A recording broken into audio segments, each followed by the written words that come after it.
Unscaled. My name is Jeremy Long, and I am super enthused to be joined by a good friend of mine, James Kaatz. Got that right. Out of Houston, Illumination Marketing, man. I am so excited to talk to you because, we go back a number of years, and here we are, both kind of doing our thing now in different parts of the world, even though we spent a lot of time together back in a certain area that we will not name because I got out of there, and I fear that if I mention it, I may be sucked back, and I can't. I'm just kidding. Southeast Texas is where I'm from and everything. So, James, man, so happy to have you on, man. How are you guys doing, first off? And, how's business right now while everything's kind of at a standstill? That's a very loaded question. First of all, thanks for having me on, Jeremy. It's like we haven't missed a beat, man. We've known each other for the better part of 15 years now. So we go back quite a way. So thanks for having me on your podcast. And it's funny how we used to do something different in a completely different field. And now we do something that's basically the same again in a completely different field. So it's funny how life works out in that way. Illumination Marketing, that's what we do. Me and my wife, we own this company. We're located in the Houston, Texas area. Your question was, how's business kind of going right now? And much like the rest of the world, it's kind of slow because we went with the whole pandemic thing that started, and it came over back in December, January-ish, and then it really impacted the economy about mid-February, and we knew it was going to be bad in January. So we started preparing a little bit, but we knew specifically that it was going to get worse because they ended up canceling the Houston rodeo, which they've never done, and different things like that. So it was slow to start off. Over half of our revenue at the time was in the restaurant industry. So of course, when that came to a crashing halt, we pivoted a little bit and we did some video work that kind of kept us afloat. And then we had some clients come back on, and we had a couple more clients come back on. So we've managed to brave the storm probably a little bit better than most, which is a good thing. But, that's really where we're at these days. It's so important right now. Businesses like ours and so many other businesses, you're kind of seeing that pivot from a lot of folks. I mean, they were in a certain area, but now it's kind of forcing people to really get creative in how they think and starting to branch out. So I'm really excited you guys, didn't just rest on your laurels. You pivoted, like you said, and got into something else where you can still be of service and still generate some income. Absolutely. And, we're going to get into that because I know you guys got a lot of cool things going on. And if you don't follow, I'll tell you right now, Illumination Marketing on LinkedIn, you guys do an incredible job with content. Your Marketing Mondays are really fun. You break things down in a very simple way that if you're a business owner and you've always heard about marketing, maybe you don't do it, maybe you hire an agency or something like that, you guys kind of break it down for people in a really simple way.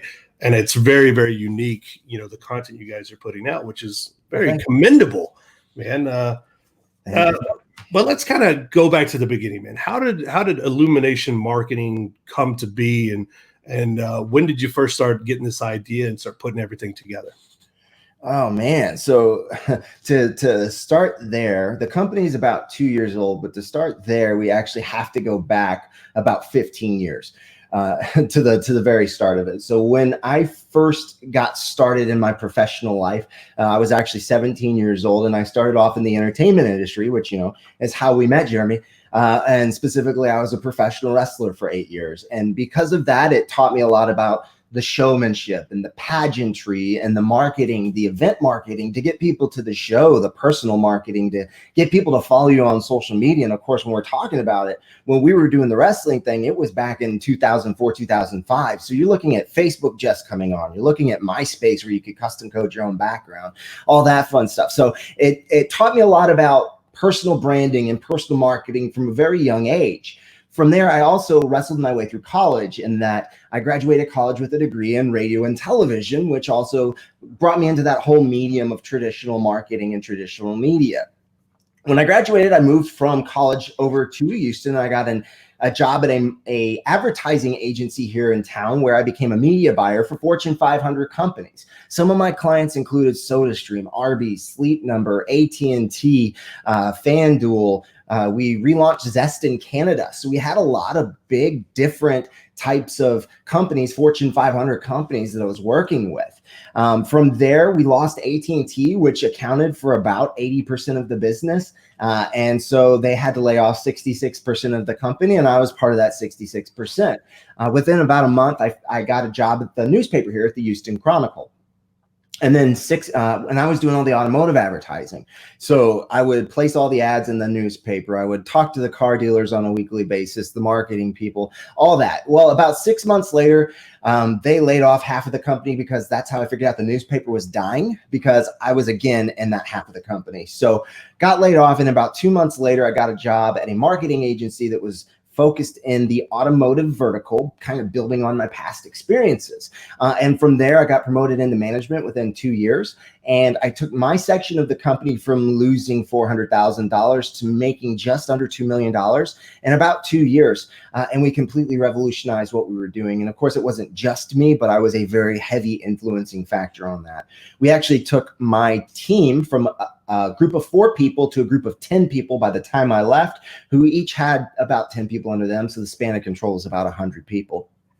Needed a new challenge because you have to be a very special person to be in the automotive industry, and that people are fighting for their jobs every single month. And if they have a really bad month, then you could have a complete turnover of the staff and you have to start back from square one. So I actually pivoted over to where my wife was working. She was working in the healthcare industry at the time, and they needed to refresh their marketing and go in a different direction. So she introduced them to me, and after about 4 months of interviews, they ended up offering me a job, and I went over there. And we got my first year there, $1.3 million in first-year contracts, more than anything they'd ever done previously, en route to about a $20 million year, which was their first $20 million year in their 20-year company history. And a lot of that they attributed to me and what I brought to the table. And we implemented a full-scale marketing plan, which we can go into detail if you're interested in hearing that later. But out of that $1.3 million, they gave me an $8,000 raise, which $8,000 is nice, but in comparison to $1.3 million, you're looking at, pennies on the dollar, if even pennies. So my wife, being the smarter one of the two of us, goes, "Hey, you're making all this money for other people. Why don't you make a little bit of money for us?" And I go, aha, light bulb comes on. And all of a sudden we're like, Illumination Marketing. And we started our own marketing company. And that's really how we got started. And then there's actually a second story about how we got started too that I love to tell, if you'd like to hear that one as well. Yeah, yes, absolutely. Cool. So I also have an adoptive daughter who is autistic. She's 15-year-old, smart as a whip, like the smartest kid I think I've ever met. It's like ridiculously scary. But she's going to change the world one day. But when she was 10 years old, we lived in a place here in Houston called the City Center. And it was right around the City Center. And there's very few places that we could actually go eat because my daughter is so picky because of the autism. Mm-hmm. And so when we find places, we usually stick to them. So one of the places that we love to go to was called the Houston Texans Grill. They had everything you could ever want in a restaurant, right? They had the name. They had a great bar. They had a great menu that we all love. They had a great location. They had Houston Texans players come in weekly. It was like set up to be fantastic, right?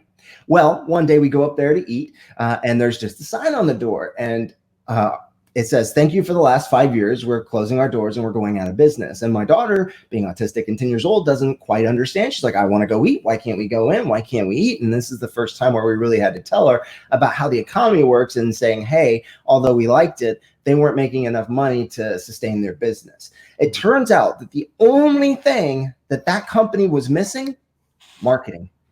So my wife goes, "Man, you have all these skills and I have all these skills. We could have actually helped this company stay in business." So it's really those two stories that is how we started our own company, Illumination Marketing, because we wanted to help local businesses achieve their dreams and through our talents and how we could help bring it to the masses.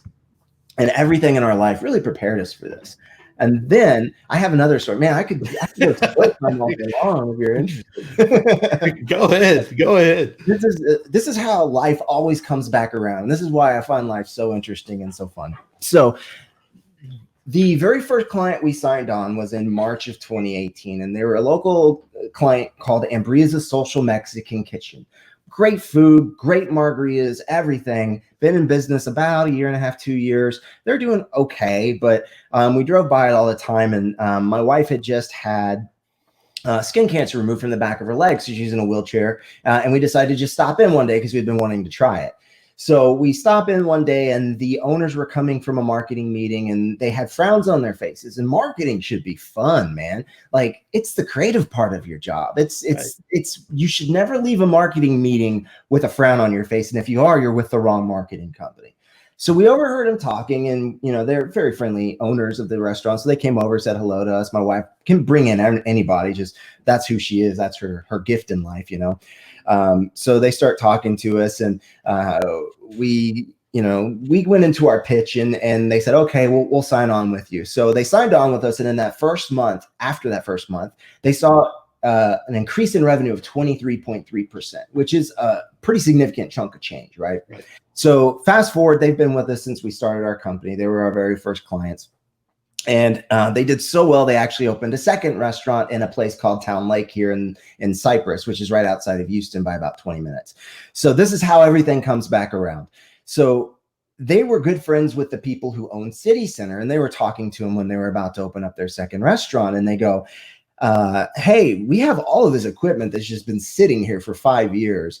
And we really need to get it out. Would you be interested in buying it? We'll give it to you for, you know, a quarter of the cost of what it would cost brand new. And they go, yeah, sure. Why don't we do that? So it turns out that the equipment they bought was from the Houston Texans grill that had been sitting there for 5 years.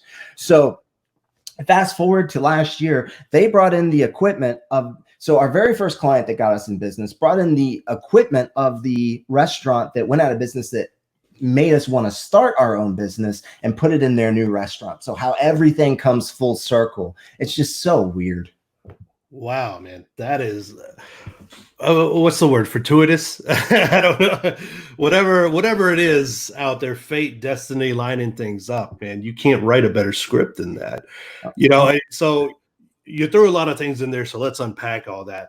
You know, let's go back, you know, this first client, you know, you guys have this and you're kind of starting to branch out, like, hey, let's see if this will work for us. We think we can do it ourselves. Walk us through this first client, because everyone's first client is something monumental. You know, I think it's where you first say to yourself, hey, I think we can do this. You know, someone's willing to actually write a check and give us physical money, tangible money, to actually sit down and do this stuff and trust us to lead their company and help their company out. Walk us through maybe the thoughts and feelings going into that first client, and, you know, how you seal the deal for people who are out there. Maybe they're thinking of getting into this. Maybe they're starting their own business, and maybe they're looking like, how do I get that first sale? How do I do that? Try to break it down to us. You know, what is that pitch? What is that confidence like of going out there and talking to that first client and trying to get that client to sign on the dotted line? Sure, absolutely. I'm lucky that a lot of my past experience brought me to a level where we were comfortable enough talking to people. Honestly, going back with the whole wrestling thing, that's all you do is you go and you talk to people all the time after putting on a performance, especially if you're a good guy. You have to go sign autographs and mingle with people. So you get really used to talking to people. And then with the marketing company in the automotive space, when I got promoted into management, part of my job was going to automotive dealerships and trying to save accounts, or just general maintenance, and teaching our sales staff on how to sell the product. So I went through a lot of sales training when I was at that company, Reynolds and Reynolds, which has brought a lot to me. And then when I went over to the healthcare industry, I used to go to trade shows. And again, it was up to me to kind of help sell the product and get people in and draw them in and things like that, which brought my skills there. And then I know how to put proposals together and all of that because I've been doing that for years and years and years. So that's the part I brought to it. And then my wife has been in sales for as long as as long as she's been alive, right? And she's a former model, and she just draws people in through her looks, her personality. She has a charisma about her. She has that it factor, you know? Right. So she can draw anybody in, and I can talk about marketing all day long. So luckily we just started a conversation, and that's usually how we get all of our clients. Is we don't go in looking to sell anybody. We go in looking to talk to people. And then you kind of see what kind of needs they have and see if there's somewhere you can provide the value. So when we started doing that, we saw the frowns coming from their face. That's how we first knew that they were not happy with their marketing plan, and they probably could have been doing better and like that. So that's the first little piece of information. Draw them in, just told them who we are, say, hey, by the way, we own a marketing company. We saw that you're in a marketing meeting. Would you be interested in sitting down and just letting us go over our proposal for 30 minutes? I'm like, sure, why not? Anything's worth a listen if you can say you'll help someone make money, right?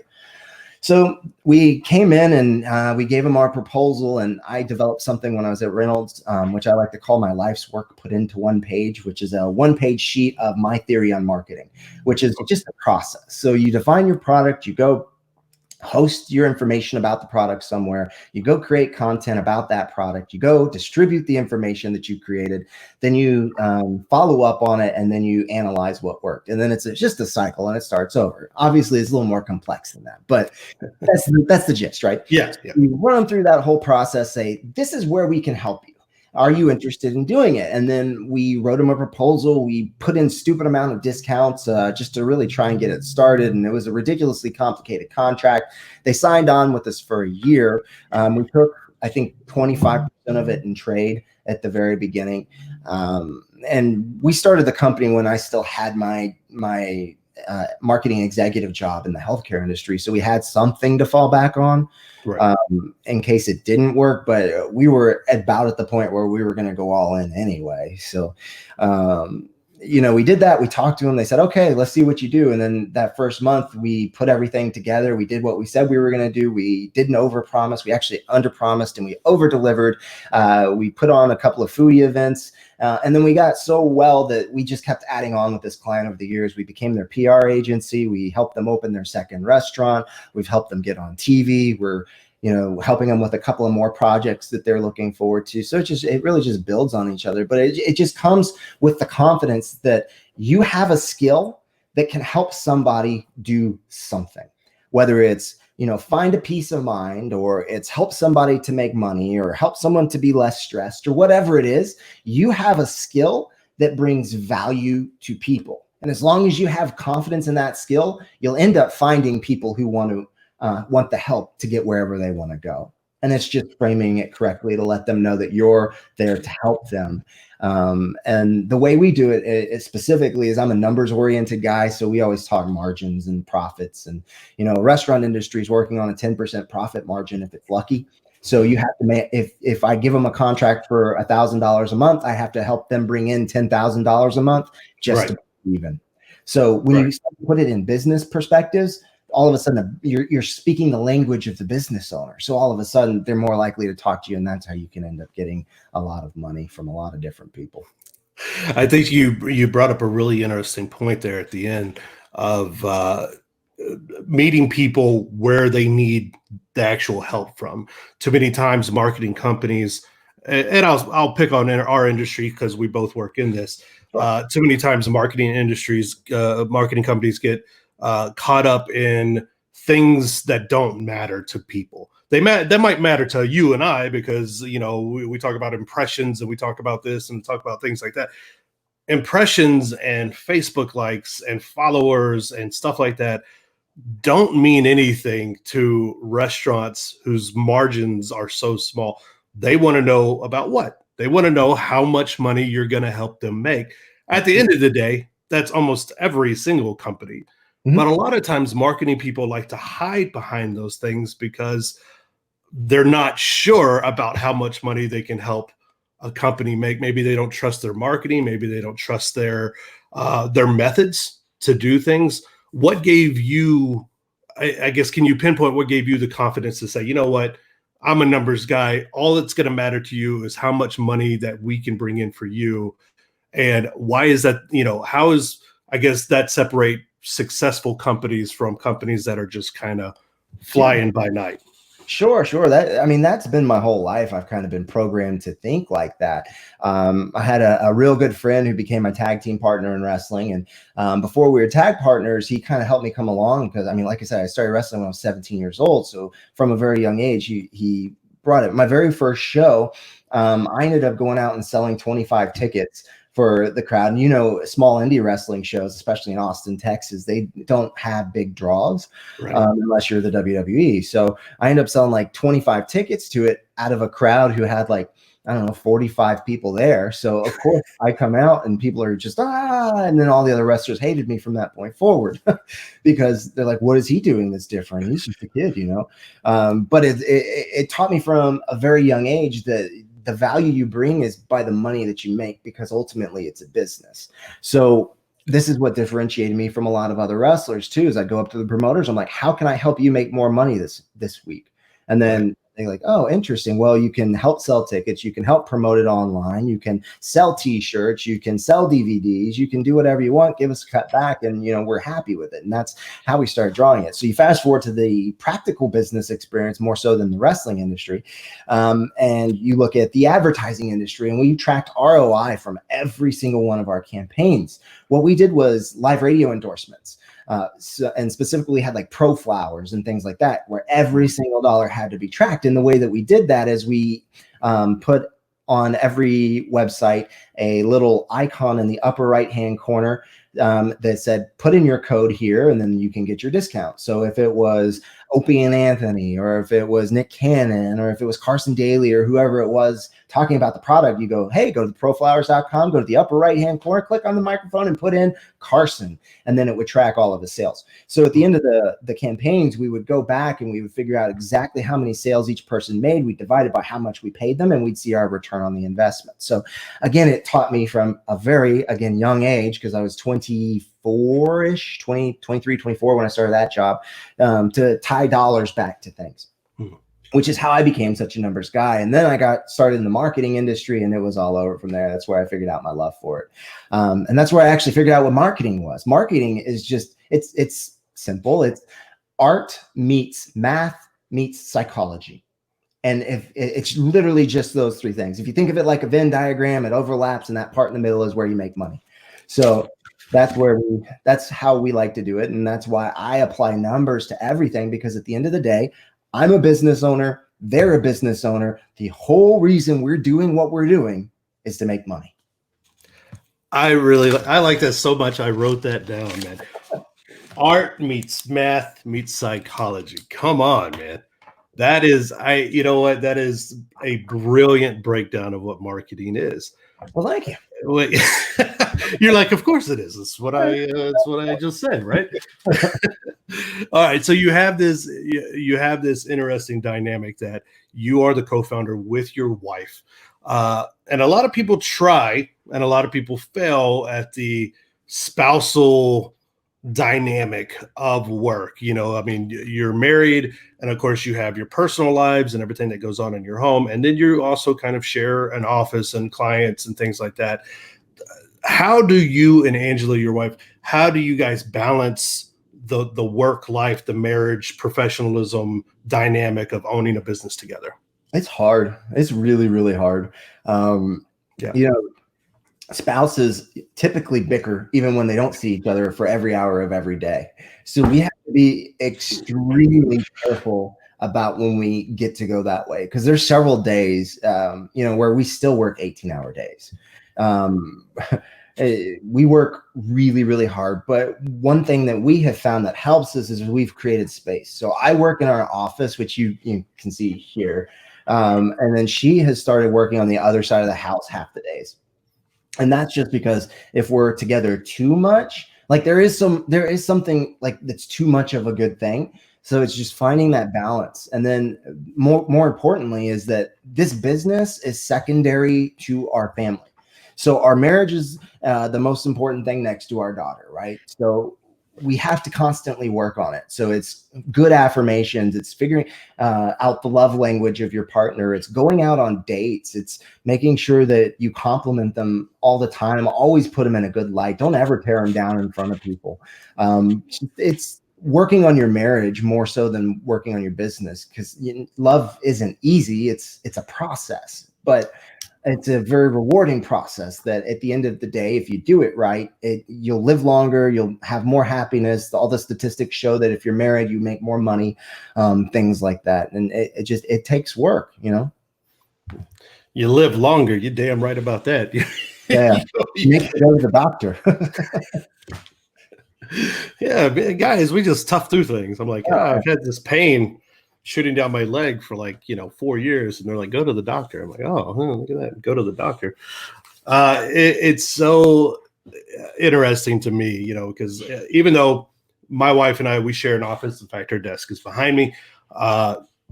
She doesn't work officially for my company, even though she does help with some things here and there. Um, but it's always interesting to me to see that family dynamic, and even sometimes you see parents working with their children, or grandparents working with the grandkids. There's always different things going on, so it's always very interesting to see that, because, like you said, studies have shown that if you can maintain that balance, if you can maintain those things, that you will make more money and you'll have a longer lasting company and these kind of things. So it's very interesting to me. None of this happens without my wife. Like, Right. she's the driving force behind everything. She's the smarter one of the two of us. She probably gets people a little bit better than I do. She's very intuitive. So none of the success we're having happens without her. That's how it normally is. So women have that certain skill set that men seem to lack. Like you said, that it factor, that they just, whether it's multitasking, whether it's, being a little bit calmer under situations where, red-blooded American males, we want to, let's go back to the pro wrestling. Maybe we want to hit somebody with a chair, or, some of these things that we kind of find ourselves getting a little bit frustrated in, man. They tend to balance it out. But you even mentioned, I mean, just little things, your wife taking part of the day to work on the other side of the house, that little bit of separation that you need to kind of move forward, which is incredibly interesting, because not just because I'm doing a podcast now, but, my wife will take her laptop, and right now she's upstairs in our bedroom, and she's, writing her things. And it's just that little bit of separation that kind of brings everything back into balance. And that's very interesting. Very interesting. I smile. Go ahead. Good. Yeah. Everything. This is what I have figured out in the last 2 years. Everything that we do in the universe is about balance. It's not a brand new concept, right? The Chinese with the yin and the yang, everything has to be balanced, right? Buddhist teachings, everything has to be balanced. Like, it's not a new concept, but it's really sunk in since we started owning our own business. So I am guilty of, I will sit and work from 6 a.m. till 2 a.m. Like, I'll put in 20-hour days. My wife makes me stop. And it's really been that balance. So out of anything with the pandemic going on, it's helped us to really create our balance, in that you have to have a good diet. You have to have time for yourself. You have to work on your fitness and your exercise. You can't just flex your muscles. You also have to flex your mind. You have to read a book. You have to take an online course. You have to learn a new skill. You have to have time for your family. You have to have time for your wife. There's this balance that goes into it. But once you make that balance and you create that balance, because you can't find it, you create it. And once you create that balance, it goes like a well-oiled machine. Every cog has to work, but when it starts working, nothing can stop it. What was one of the, I guess, early struggles or pitfalls you guys had, and how did you overcome it, or how did you find a way through, these problems that a lot of startups have? We would be, at each other's throats a lot when we started, because we would be together all day, every day. We have different philosophies on doing business. I'm the numbers guy, so I'm like, hey, guess what? If we need, an extra $10,000, that means we have to get an extra 4 clients, 5 clients, whatever the number is. So that means if I need 4, I just reverse engineer it. I'm like, okay, well, I know if we're going to have a 10% closing rate, we got to talk to 40, and to get those 40, we got to reach out to 100. So we have to spend this money to acquire these people that we can then pare down to talk to these people, and then I can spend my time on the phone. But she goes, but why are we going to waste all that money to do that when we can go out and talk to people? So we had 2 completely different philosophies on doing business. That was definitely one of the struggles that we had to overcome initially. Obviously, we had the struggles of the pandemic hitting. So we've been under the financial strain just like everybody in the last couple of months, but we're coming through just fine. We're coming through okay. So it's just, luckily we had faith, but that money struggle, they say that that's the number one thing that breaks up couples, right? Is arguing over money and finances and bills. So Right. it's making sure that we don't fall into that trap. That's always there when stress comes. It's how we deal with stress that makes things successful. Very, very, very true. Very true, man. Let's kind of turn the table to, I mean, we're in marketing companies, and it's a question that always confounds a lot of people, right? Doctors are often considered their worst patients, their own worst patients. Marketing companies are often their main pitfall is their own marketing. How do you guys overcome the curse of being your own marketer and the problems and roadblocks that come with doing that? That's a great question. That's what I've been tackling lately. I'm like, man, I'm really good at marketing for everybody but me. So one of the things that we started doing with like that Marketing Monday series that you mentioned at the start of the podcast is, try and give our knowledge back. We have video skills. So we have a lot of different areas that we do marketing for. They say the average millionaire has 7 different marketing or 7 different income streams, right? Well, we've tried to create that within our marketing company to make sure that if one thing goes down, we have others that pick it up. So we do everything from marketing consulting to building websites to social media, pay-per-click, SEO. We do videography, we do photography, we do drone photography and videography, we do headshots. So we do a little bit of everything. So luckily, when you create that much content or you have that much knowledge, it gives you the ability to create that much content, and then you can just start putting it out there. And we do okay on it. I think we could do a lot better. And it would do a lot better if I spent money to promote it, but I don't. We're such a small company still that we only have the capacity to take on so many clients at one time before we have to grow it out. And obviously we're growing it out, but it's very important to set the foundation first. So I don't want to just start marketing and all of a sudden blow up and then all of a sudden not have the capacity to fulfill our orders. So we very strategically and slowly built this thing up over time, which again is one of the things me and my wife fought over earlier. I'm like, who cares? Let's just get the revenue and we'll hire contractors. I know enough of them from my time and we'll be okay. And she's like, we're going to do it the right way. Anything worth doing is worth doing right. And, my wife's the smarter one of the two of us. So she kind of pulled my reins back on that one. But yeah, I forgot the question.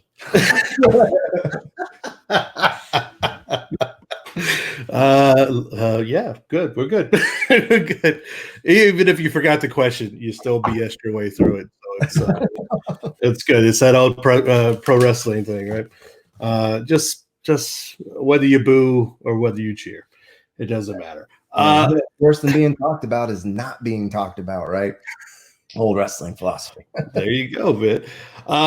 Finally, man, eventually this pandemic, the quarantine and lockdown across the nation will start slowly coming to an end.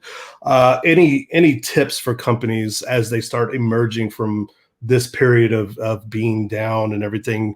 What advice can you offer?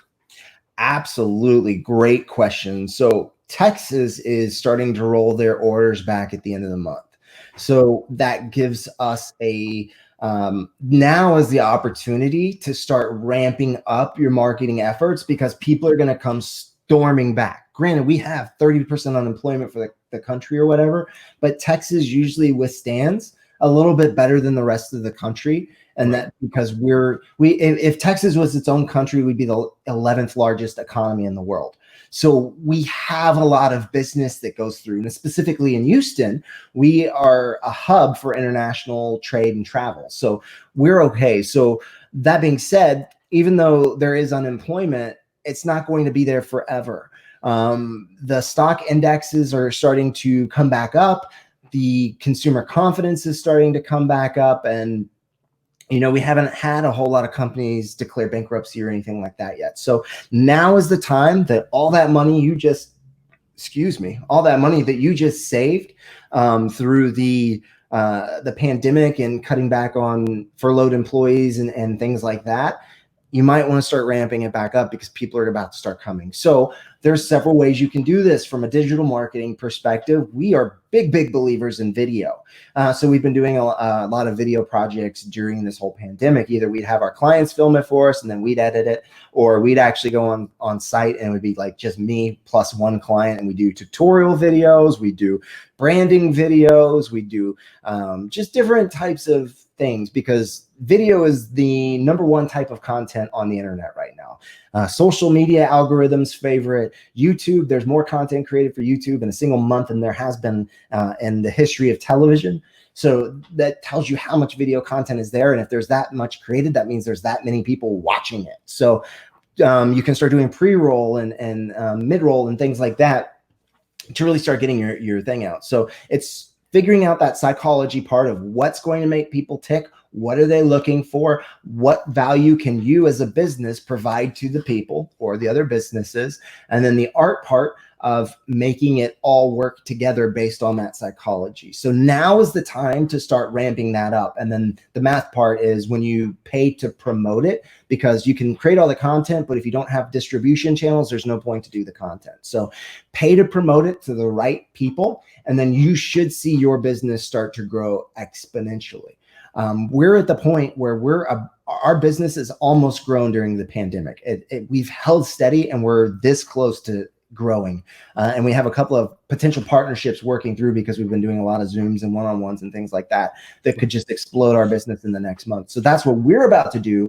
We started ramping up Yelp advertising because they gave us a deal this week. We have Google advertising that we're going to kick on next week. We have Bing advertising we'll kick on next week. And then we'll also start putting some promotional dollars behind social media and Facebook to see even us as a company how we can start to get more customers. And I mean, that goes for all of our clients as well. We have restaurants that we're ramping up.